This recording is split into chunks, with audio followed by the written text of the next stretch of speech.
I did my presentation on the evolution of the real number line.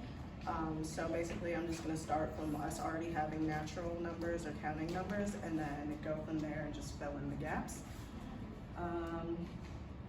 So my first mathematician is Michael Stiefel. He was born in Esslingen, Germany.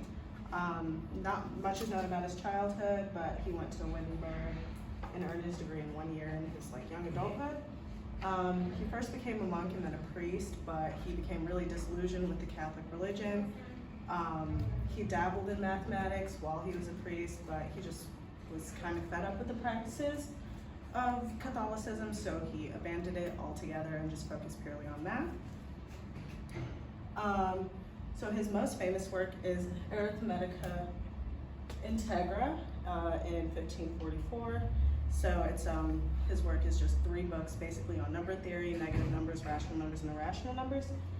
Algebraic irrational numbers to be specific.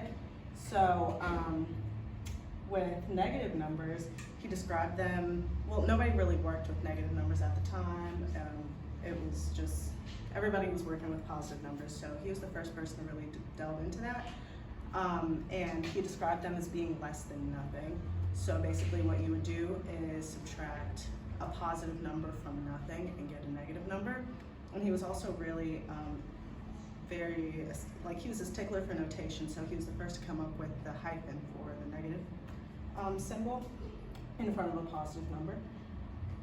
With rational numbers, he was really into exponents. So basically to get rational numbers, he used negative numbers.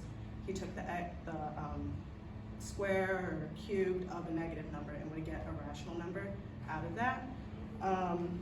And he also did the same with roots. He would get irrational numbers, mostly focusing on Euclid's theory of irrational numbers, which is the square root of 2. But he did that with other numbers that weren't squares of another number and got a lot of negative numbers. So he was coming up with a lot of irrationals, a lot of rational numbers, between just even 2 natural numbers, and he stumbled upon this idea of an infinite amount of numbers in between 2 counting numbers.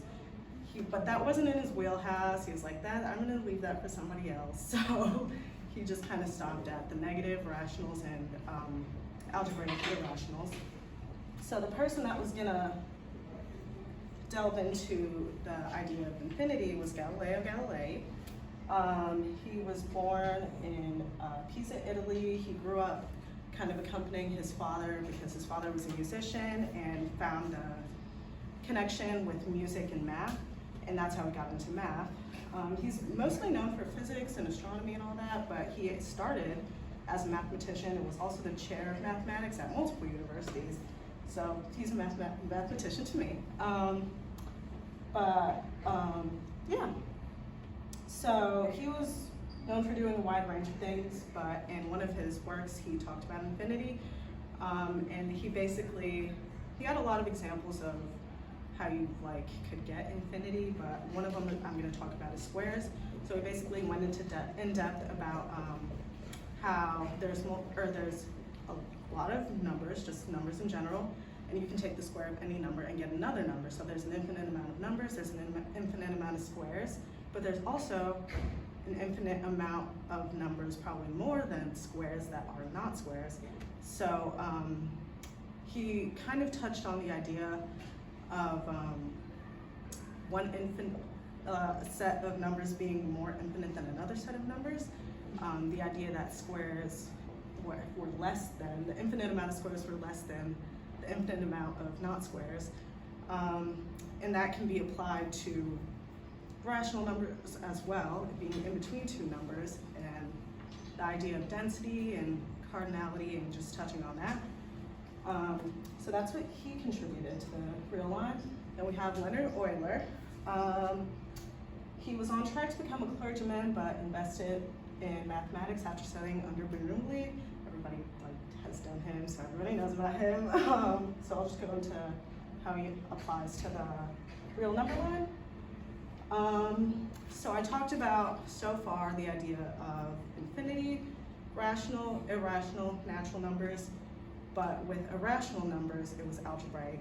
He was known for delving into transcendental irrational numbers is what he called them. So things like e and pi and things you get doing transcendental calculations. So not things you just take the root of or anything like that. So yeah, he kind of got those numbers based on like maybe taking the circumference of a circle or doing logarithms. And he kind of realized that you can place them in between natural numbers, in between rational numbers, in between irrational algebraic numbers, and still have numbers in between all those numbers. So this came up to the idea of continuity on the real number line. So there's that. And then we have Charles Marais. He was a French mathematician. Not much is known about him because kind of lived his life in solitude, didn't really get into anything too much, but he's kind of known for coming up with, albeit limited, theory of what a real number was. And his theory was that basically he based it on convergence. So if you have a convergent sequence using variables, you can put in a natural or a rational number into that sequence, get a number out. Any of those numbers that converge to another number but don't hit that number is a real number.